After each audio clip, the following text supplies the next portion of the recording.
Hello, peoples, and welcome to Esoterica Cinema, the program where we take films from the cinematic multiverse and discuss the hell out of them. My name is Ryan Seybold, coming at you with a short-form 5-minute review I always like to call, I Got 5 on It.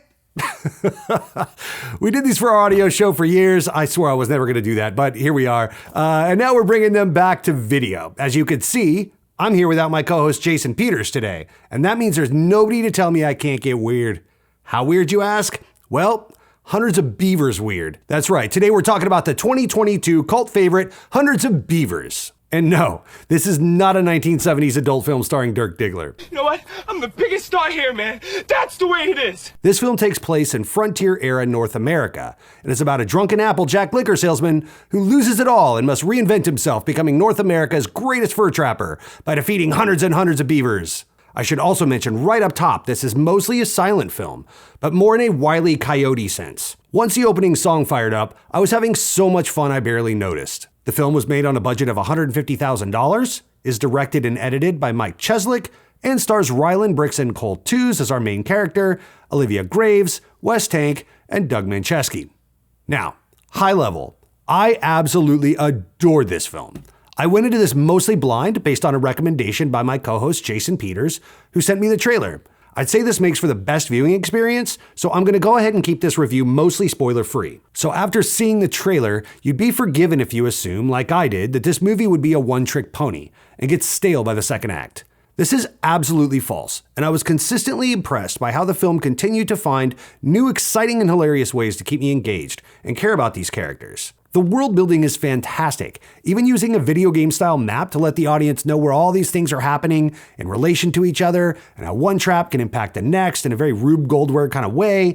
It just keeps up in the ante till the very end and is filled with amazing running gags, callbacks, and something that I always appreciate, which is commitment to the bit. But this film is also very earnest and has a ton of heart. The film is grounded in a budding romance between our main character, Jean Kayak, and Olivia Graves as the daughter of the trade merchant who is more or less the film's MacGuffin. Jean Kayak is first struggling to survive the wilderness, but as we turn into Act 2, he's leveling up nicely, gaining both skills and supplies, and sets his sights on Graves' character's hand in marriage.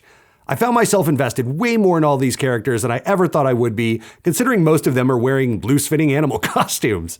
Yes, it is absolute silliness throughout, but the absolute best kind of absolute silliness. It's obviously inspired by things like Chuck Jones' Looney Tunes humor, Buster Keaton, and by the filmmaker's own admission, Guy Madden films like My Winnipeg, which I haven't seen, but I'm going to get to shortly. Also, I touched on this before, but a lot of video game influences here, as characters level up, gain weapons and supplies for achieving certain goals.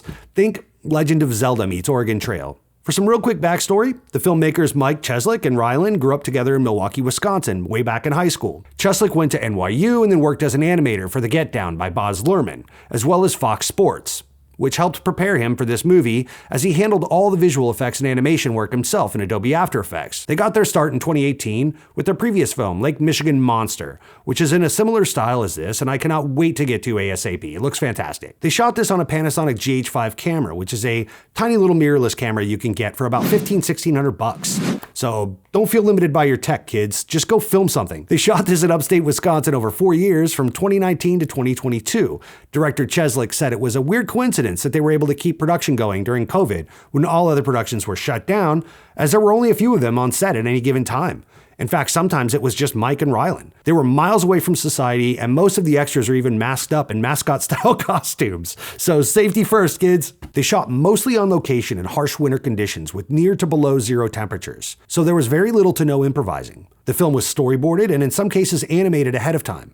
So the scenes could be shot very precisely, which gave director Cheslik a very specific roadmap, eliminated wasted takes, and earned the trust of his small but loyal crew. This film was crowdsourced, so basically they would pick a few scenes, go shoot them, then head back to Milwaukee to raise more money while they prep for the next scenes, as well as Mike editing what they had just shot and popping that in the timeline. As the festival started to pile up based on word of mouth, They incorporated antics by having the Beaver characters show up at the screenings, and Ryland showing up in his trapper costume and them fighting each other.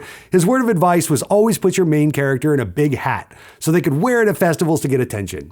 And since the film is mostly silent and also incorporates mascots and cosplay, for lack of a better term, they found this movie doing very well overseas and internationally. No translation necessary. When seeing such a unique film like this, I think it's very tempting to start comparing it to other things to try and describe it to people.